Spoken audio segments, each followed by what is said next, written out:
Hello everybody. Now I am going to discuss another topic in this unit 4. Unit 4.1 Growing Economies. So before I move to the unit description, I want to explain you about this unit as well as the paper structure. So this paper structure also so similar to the unit 3 paper structure.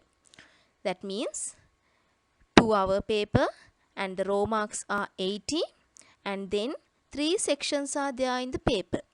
Section A 30 mark questions and then section B 20 mark only one question and section C another 20 mark question. So you have to score marks in that way. And then after that this 80 row marks are converting into 100 marks when considering your final grade. This slide shows you the chapter content. So, Unit 4, 4.1, Globalization. So, under that globalization topic, we have to discuss growing economies, international trade and business growth, factors contributing to increased globalization, protectionism, and trading blocks. Learning objectives of this lesson. So at the end of this lesson, you will be able to understand what are the economies or the countries with high economic growth and what is mean by exports, imports as well as foreign direct investments and how those are giving a impact to the economic growth of the countries. Next one is trade liberalization and World Trade Center's role. Other thing is how the economies or how the local governments are taking actions to protect their local businesses. At last, you will be able to understand what are trading blocks and what are the examples for the trading blocks in the world as well as what type of a role played by these each and every trading block. Now we'll look at the first point, growing economies. That means simply these economies means countries. So there are more than 200 countries there in the world. So each and every country they have a particular growth in their economy. So when we look at this globalization concept, we have to highly consider about the economic growth of the countries. So simply economic growth means increasing the real GDP of the country very rapidly. Real GDP means real gross domestic production. That means the total production of the country over a period of time, if it is increasing, that is calling as economic growth. So this economic growth is giving benefits for different areas to the country. That means when in one hand when the total output level is increasing, the total income level of the country may increase. Then people's job opportunities are increasing and people's or the population's real income also increasing, as well as they may have chances to consume lots of goods and services. And then this economic growth is giving very much attention to the productivity of the economy. This productivity is increasing with the high growth rate of economy. Here I have used the world map colored with 3 colors to identify 3 types of economies. So I know you all have heard about developing countries, developed countries and non-developed countries or the economies. So in this map you can see this blue colored countries called as developed countries. Here you can see Canada, USA, UK, then Italy, then Australia, New Zealand, those countries named as or categorized under developed economies. And Then this orange color area, China, Russia, India, including Sri Lanka, then most of the Middle East countries, as well as the South American countries, those are coming under developing category. That means not yet achieved the developed level, but still those are developing.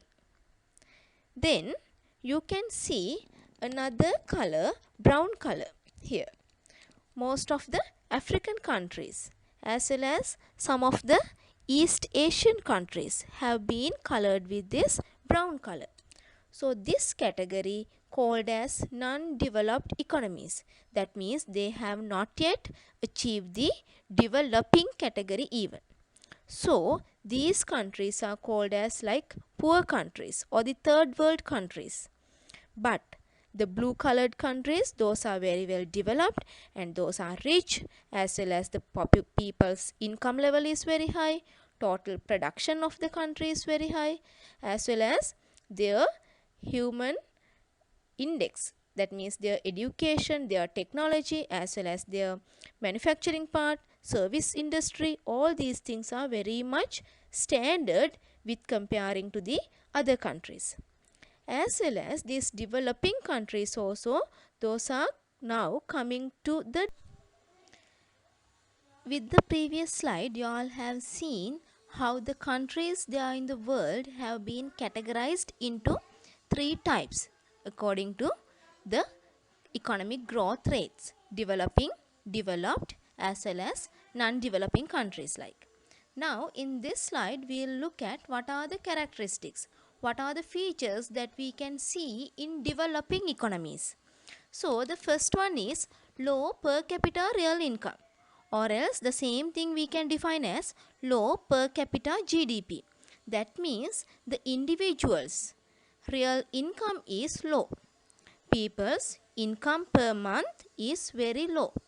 So when their income is low means they don't have enough money to spend for the day-to-day activities.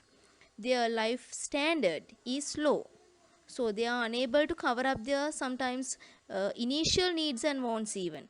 So with that they are suffering lots of economic problems. Another characteristic is in these type of countries high population growth rate is there. So you all can see with the news and any other website messages and all, India, China, then Bangladesh, right? Those countries are having high population growth. So these things must be controlled in order to reach to the developed category. But as for the moment, these are developing categories, the population growth rate is high. Other point is these countries are suffering with high rates of unemployment. That means many people are jobless people. They don't have a permanent income.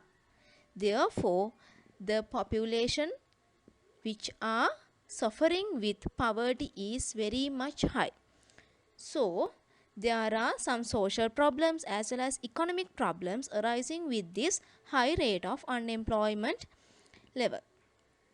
Next point is these countries are highly depending on primary sector. So you all know in an economy there are main three sectors: primary sector, secondary sector and tertiary sector. So primary sector means highly depending with the agricultural things, or else they are depending with the earth. What they can extract from the earth, that is their income. Then secondary sector means they are doing manufacturing, and tertiary sector means they highly involved with the service providing. But these developing economies are having this unique feature because they are highly depending on the primary sector. The people who are employed, even they are highly employed in this primary sector, not in the secondary sector or the tertiary sector. Therefore the income that they can gain is low, as well as the development in the economy also low with this point. Other thing is dependence on exports of primary commodities.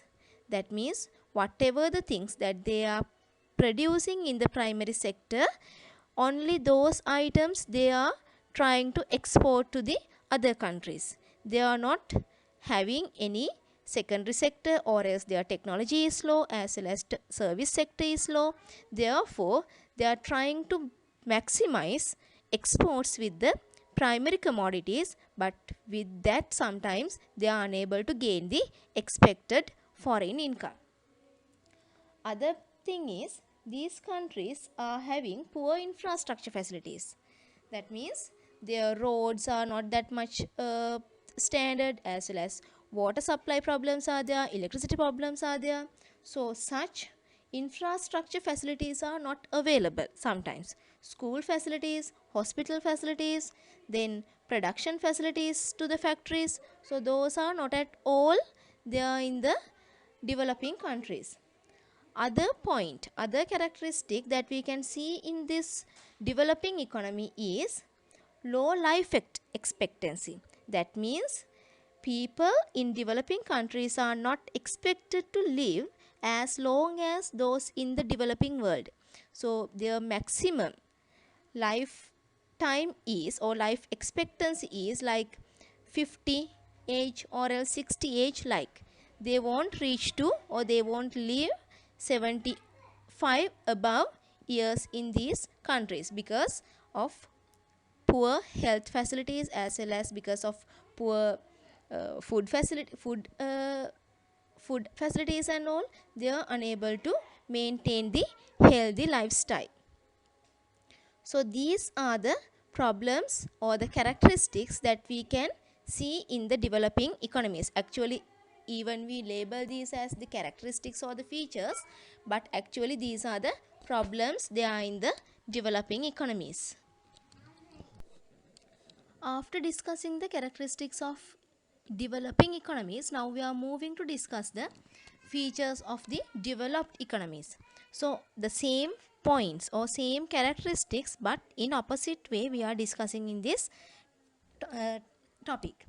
Then in a developed economy, they have high standard of living. That means population, their per capita income is high, so they have enough money to spend for the day-to-day activities, as well as more than that.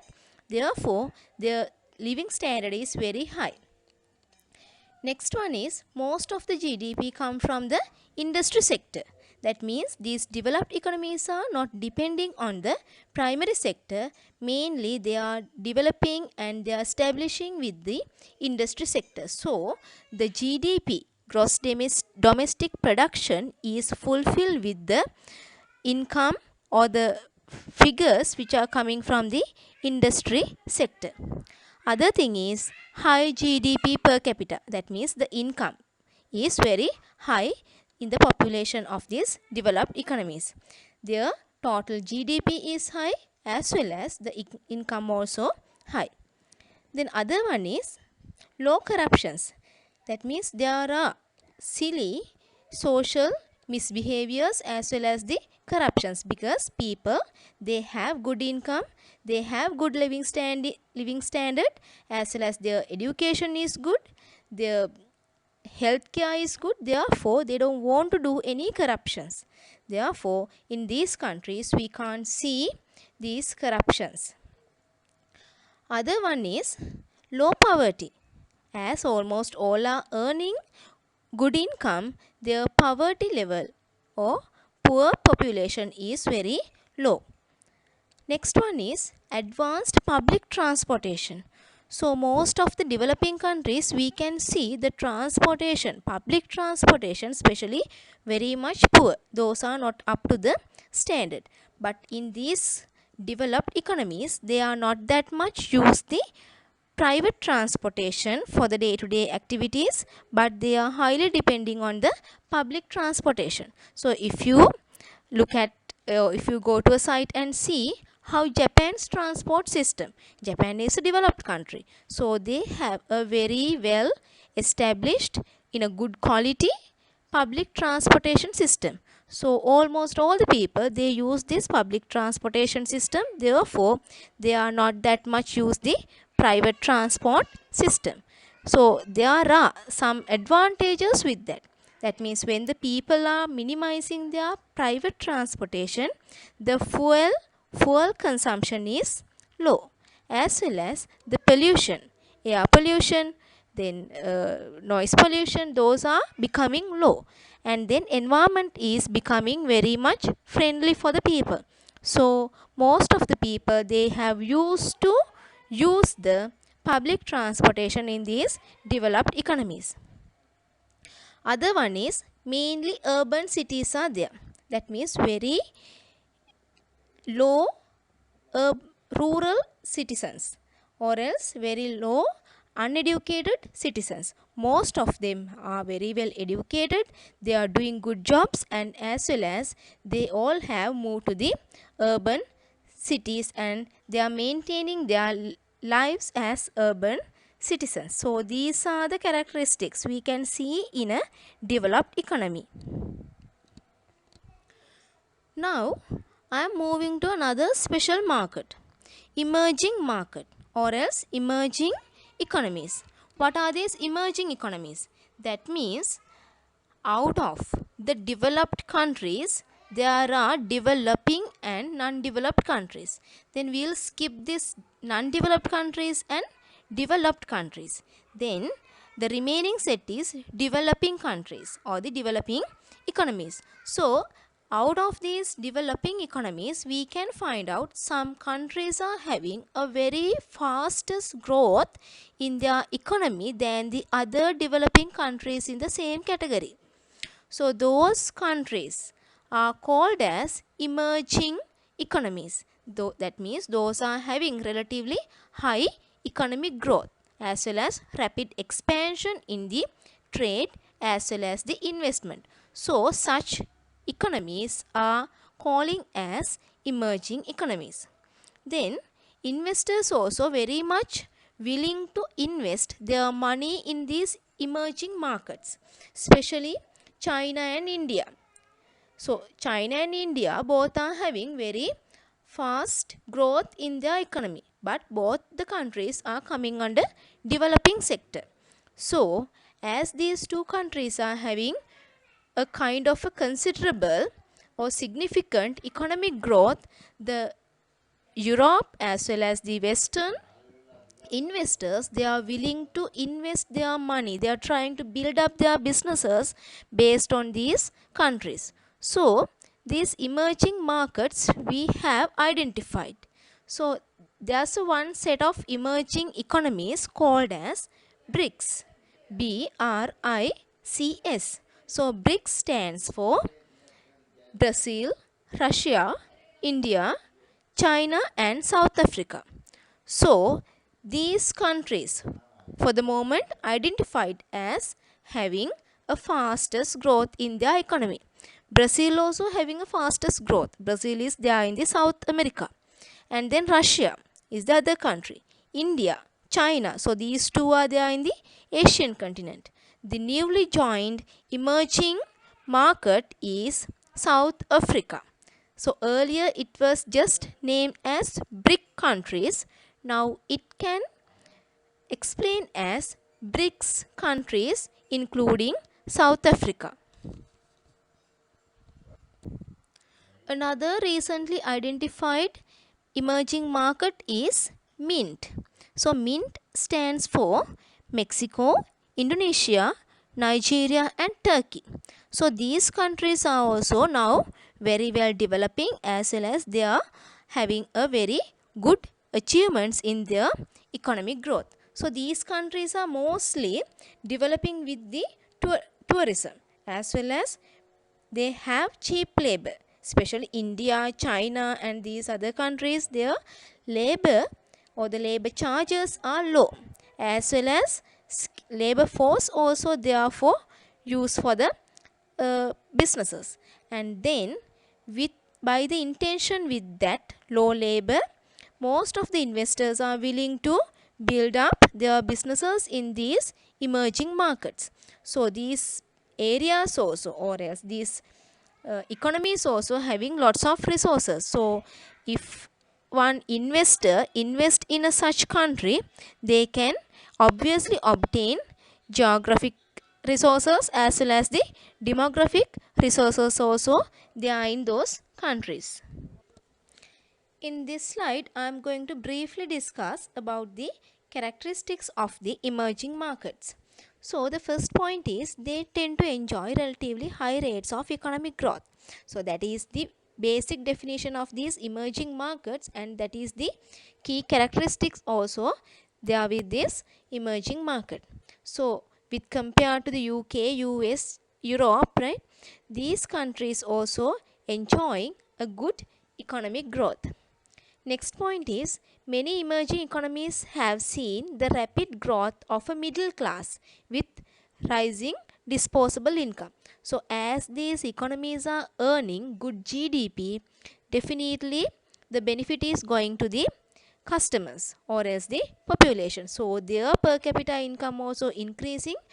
Therefore, a good middle class is rising as they have a good disposable income to cover up their day-to-day expenditures. Other point is emerging economies may be a suitable location for international operations. As I discussed earlier, most of the investors also willing to select these countries as their business locations to do the trading, as these countries are having many more resources as well as those are having a good economic growth rate for the moment. In this slide, I am going to discuss the growing economic power in Asia. So in Asia, the main two countries are China and India.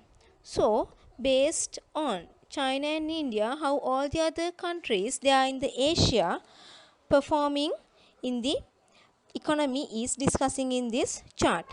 So Asia is the one which represent the high population rate they are in the world. So that is 59.76%. Then the total GDP of Asia in 2019 is US dollar trillion 31.58. Then GDP growth rate is 5.7. Then GDP per capita or real income is dollar 7,351. That means per person is earning US dollar 7,351 per year. Then unemployment rate is 5.47% in 2019 out of 46 countries they are in Asian continent. So this is the power we can see in Asia with this high economic growth. Growing economic power in Africa. So why I have selected this topic, that means why I am talking about the Africa, because Africa is the next emerging continent they are in the world. Earlier and now even for the moment Africa is considering as a poor continent, and most of the poor countries are there in African continent. But now the situation is changing because most of the African countries, especially South Africa, now they are in the BRICS category. So some other countries, Kenya, those countries are increasing their economic growth. So Africa is a now kind of a place for the investors to invest. So other than Asia, now investors are look towards African continent also. So that's why I have given you this type of conclusion about the economic power in Africa. So Africa's population is 1.307 billion. Then total GDP in the continent in 2020 it's US dollars 2.58 trillion. Then GDP growth rate is 3.7%. GDP per capita, that means per person's income, is US dollars 1,970. And then unemployment rate mentioning as 2 digits, it's 15%. So when we compare these two figures with Asia and Africa, Africa also trying to improve their economies as well as they are trying to minimize their unemployment rate, their poverty rate, so on. Implications of economic growth for individuals and businesses. So how this economic growth rate or economic growth is giving the favorable effect for different areas. So this economic growth is generating so many trade opportunities. That means if a country's total GDP is high, means that country is having good number of industries, people are employed, as well as their education level is good. So there are lots of trade opportunities in such countries. Therefore the consumption level of the people may increase, their disposable income is increasing, so they will order or they will demand for more goods and services, not only the domestically produced goods but also the imported products. Therefore most of the investors or some multinational companies, they are trying to expand to these economies or to these countries. So here I have given you an example: KFC, McDonald's, Pizza Hut, those have been expanded now up to Asia and Africa, because through that they know they can expand their market as well as they can get a good income by selling products to these markets. There's another implication of economic growth, that is employment pattern. Employment rate is highly increasing with this development of the international trade. And in the developing countries and the emerging economies, the unemployment rate is quite low, because with respect to the growth of the population, the unemployment rate is going down. So with this chart you can see how the unemployment rate has been gradually decreased from year 2003 to year 2018. There were up and downs, but now it has come to world unemployment rate has come to nearly 5.8%. In this slide, I am mentioning another two implications of economic growth. One is fiscal dividend. That means when the economy is enjoying higher economic growth rate, definitely government's tax revenue is high. And based on that, government can spending more money on the development activities of the country. Another point is government's expenditures on unemployment is going down. That means furthermore government don't want to maintain the unemployed of the country, because most of the unemployed people are being employed with the present economic growth, as well as when the government is earning good revenue as their tax, as I mentioned earlier, they can spend those money to a development activities of the country, as well as they can maximize the welfare benefits to the community. Other implication is accelerator effect. That means rising growth stimulates new investments. That means government also giving subsidies, support to the ones who are doing new experiments, those who are inventing new things based on the current technology. Even if they are producing new things or bringing new benefits to the economy, so the government is giving the helping hand. So with that other hand, government can improve the technological advancements there in the country, as well as the knowledge of the employees, they can use those for the investment projects. With the previous slide, I have discussed the implications of economic growth. Now I am going to discuss the cost of economic growth.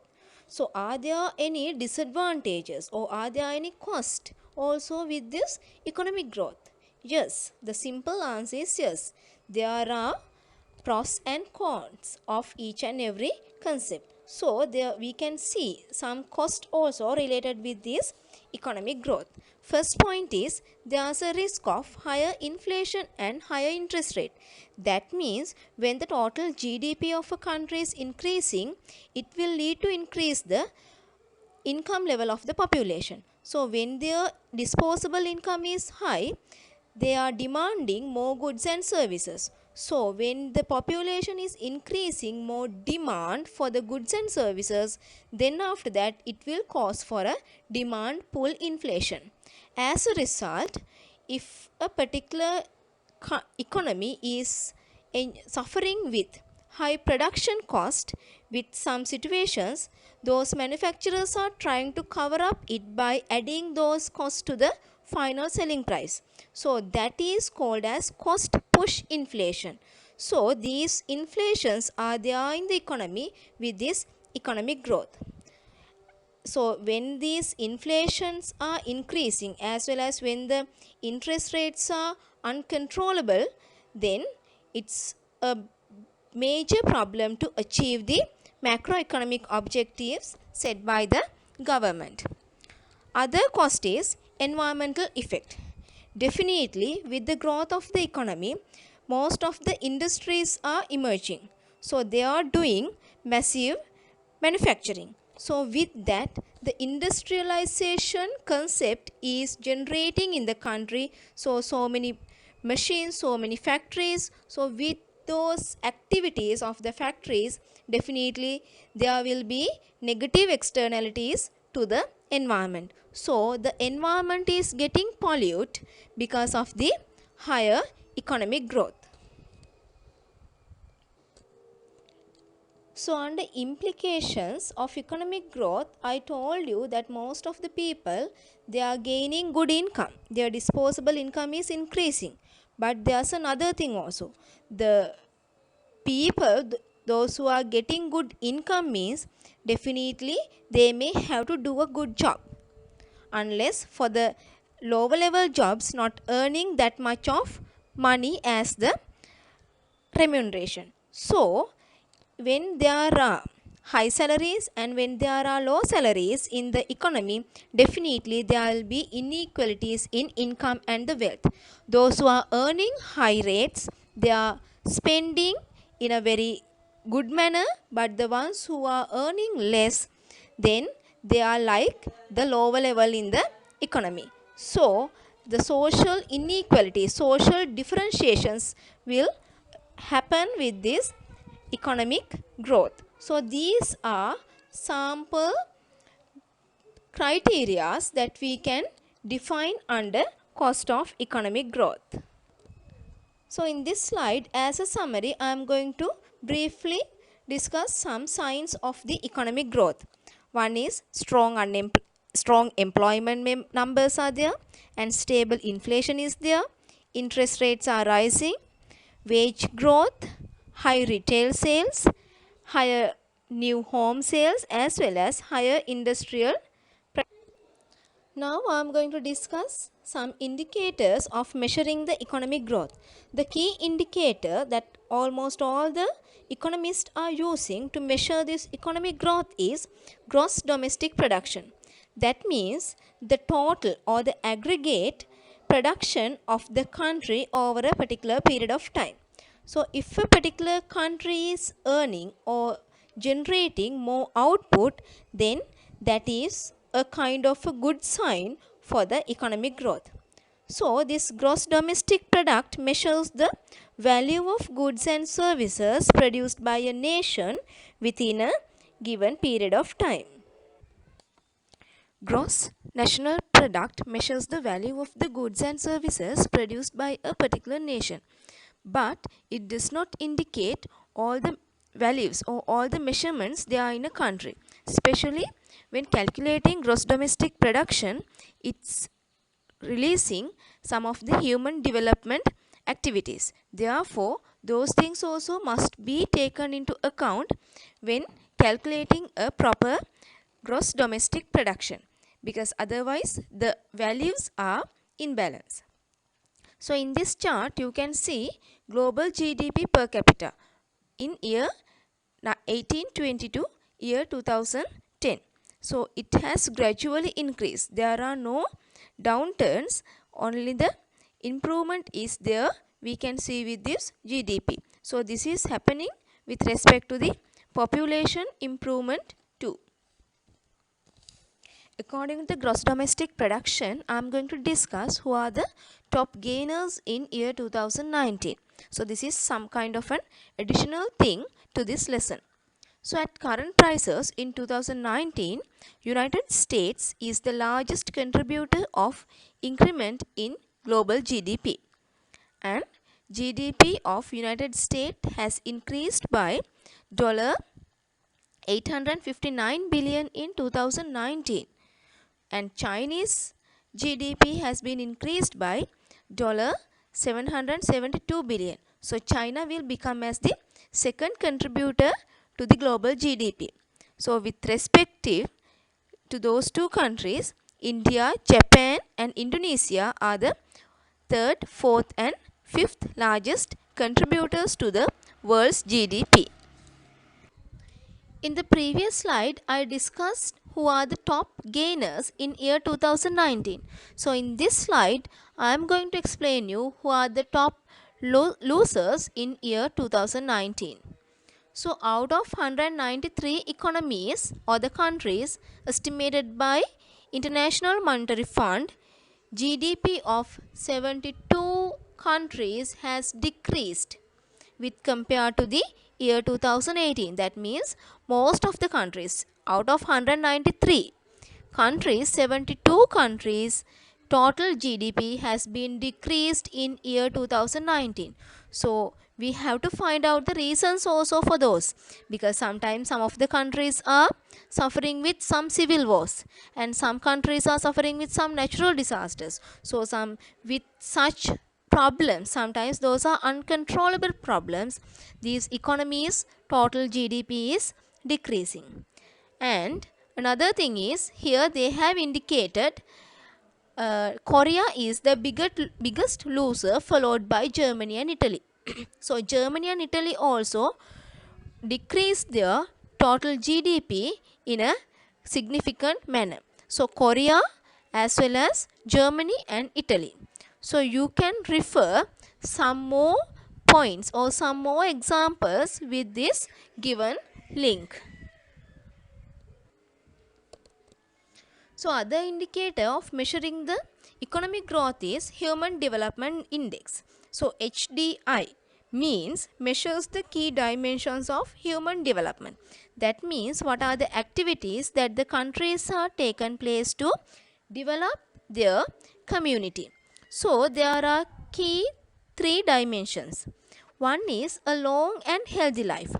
If a particular country's community is living in a healthy manner, as well as their lifespan is long, that country is having a good health system, as well as the government support to the health system also good, and people have enough money to spend for the healthy foods, as well as for the medicines, exercise, as well as they are relaxing. So if the population is running behind money and if their earning is not satisfied, definitely financially as well as mentally they are poor. So that is not good for their health. But if a country is having a good GDP, their disposable income is high, then definitely people can allocate some considerable amount to maintain their healthy life also. Next one is access to education. So people should have sense of getting the education first. Then after that, government also should give the proper support, guidance to the education system. Then if a particular government is having good GDP rate, definitely they are encouraging people to get the education. They are developing more schools, more universities, as well as giving the extra training for the for the students. So likewise, people as well as the students at the correct age, they'll be getting the good education, not only the secondary education and higher education too. So that developed or the skillful population is next age, they will contribute lot to the economy of that country. So there's another key point, that one is the decent standard of living. That means people, they should have proper income to spend for their needs and wants, as well as their disposable income should be high, and with that definitely they'll be maintaining a good standard of living. So these three dimensions are there under human development index. So people's education should be good, as well as they should have the decent standard of living, and their income level must be high. So these are the income level should be high, and another thing is there must have the good health life, as well as the good life expectancy. So another colorful map you can see. So in this map I am going to explain you the life expectancy in year 2019. So you can see here there are different colors. So first I will take the dark blue. So look at this margin below. Dark blue indicates the people, those who are having more than 85 years of a life expectancy. Especially if I start from USA, especially Canada, then Norway, then United Kingdom, and then Italy, then Japan. So in these countries, people's life expectancy is above or over 85 years. Then if we look at the light blue and the green category, so that area brings out the population, they are completing 75 years of a life expectancy. Greenland, and then Russia, so Sri Lanka also there, then Iraq, so like that. Then light green, and then orange color, then some light brown color. So with that we can see especially the African continent, so they are having life expectancy of 65 years, 55 years, like that. And some countries, their life expectancy with orange color you can see in the African continent, life expectancy is 45 years. So this is not a good indicator of the human development index. So life expectancy should be high. This slide shows you the mean years of schooling in year 2017. So dark blue category. Dark blue category shows you the 15 years of education. Then light blue category shows you the 12 years of education, school education, secondary education, as well as the higher education. And then green color. So you can see these North American countries and most of the African countries, and then India as well as China, those countries are having just 9 years of education. So green color, light green color indicates the 6 years of education. So in most of the African continent countries, we can see that tendency. Then very light green, that means some Syria and some other countries, they are giving just, or they are, those population, they are just getting 3 years of education. That means with the first 3 years, then after that they are leaving the schools, and then they are finding the jobs. Actually it's impossible to find the jobs with completion of 3 years of education, but the countries or the population who are completing nearly 12 years, 13 years of education, definitely they can find good jobs, as well as their human development also very high, as well as the literacy rate too. 2018 January Unit 4 question. Explain two indicators of growth that could be used to identify a growing economy such as Vietnam. So, first indicator is GDP per capita. So, in Vietnam's GDP per capita, the case study has given in 2020 is planned to be achieved US dollars 3,500. So, with this GDP per capita increase of GDP per capita would indicate more income per head and would show economic growth as living standards increase. So, with this, we can see the population's income is going to be rise. So, with that, they'll be having a good disposable income with them, and then as a result of that, their living standards may increase, and it's a kind of a push to the economic growth. Next one is literacy rate. Average literacy rate in India is around 75%. So, literacy is linked to skills.